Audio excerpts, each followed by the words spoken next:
Hey. Alright guys, overwhelming naman sa stocks. Boss Makaloba, biyahe na naman kami. Tapos karating lang ng anak ko mula sa suki naming bodega. Ay. Tapos guys, ay nakita niyo na. Yan yung sinasabi ko sa inyo, yung kayamanan ng Pilipinas. Paldo, libre, di ka libre. Alright? Akala ko nga guys, hagdanan. Siguro guys, ano to? Ini-install. Para siyang ano, yung drawer o ano, yung ini-install na parang drawer. Ay, idol! Kaway! Guys, mga idol natin yon. Alright? Kasi guys, kaya napabidyo, sa loob ng kahon, mayroon pa siya. Ayun o.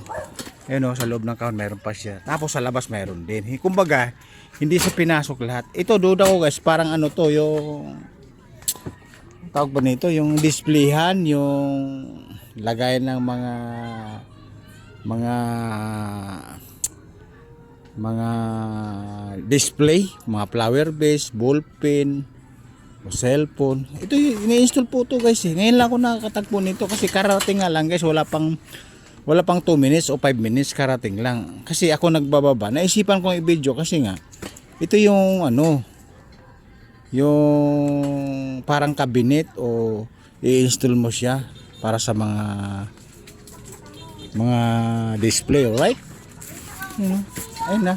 Tapos may ano pa guys, yung malaking plastic, alright, jumbo.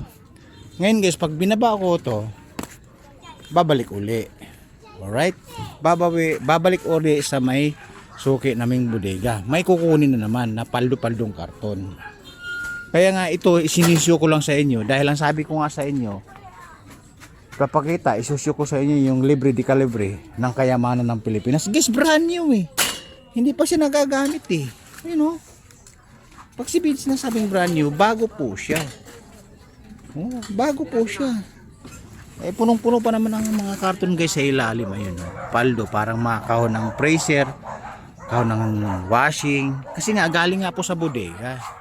Eh, kasama po yung nanay nito, yung anak kong nagmamaniho. Alright? O, ikunin, baba mo na to. Kasi guys, kaya nga ako na entertain kasi gawa nga nito. Kasi nasasakop po to sa kayamanan ng Pilipinas. Alright?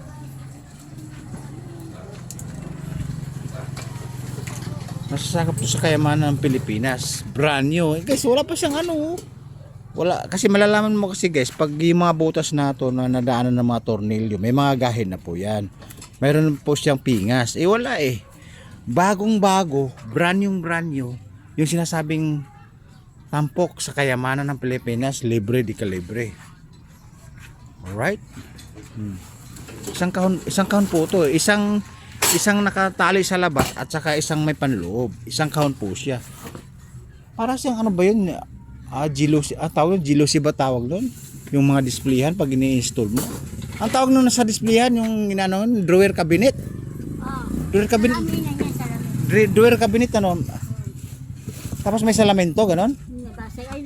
Ay, may salamin pa lang kasama to, guys. Alam ko na kaya tinapon, guys. Dinispose na at binigay na sa amin. Yung salamin pala itong kasama, basag na. Basag na, may lamat na, biyak na, ganon. Mayroon andun daw sa sako yata. Alright? Kaya nga guys, kaya na pag karating lang, wala pang 2 minutes, 3 minutes, andito na, dumating na, driver yung anak ko. Ngayon, ito na naman, attempted area na naman. Overwhelming na naman sa stocks, oh. Tingnan mo, karton po yan, bukas makalawa, babiyahin na naman po kami. Ayan oh, punong-puno, ayan oh. Sagad na halos sa bubong, alright? Alright, oh, ayan oh. Marami nang danyos na babayaran. Maraming danyos na babayaran. Alright. Nasabi ko nga sa inyo guys, ito parang drawer na ina-symbol. Alright guys, pinakita ko lang sa inyo yung routine ngayong araw kasi medyo maaga pa, mga kulang mag-alas 5 pa lang. Dumating na yung kayamanan ng Pilipinas mula sa bodega natin. Alright? Again, pag may kayamanan ng Pilipinas na libre di kalibre, isusyo ko muli sa inyo. Ipapakita ko muli para kasama tayong manghihinayang. Alright, babu. Kayamanan ng Pilipinas.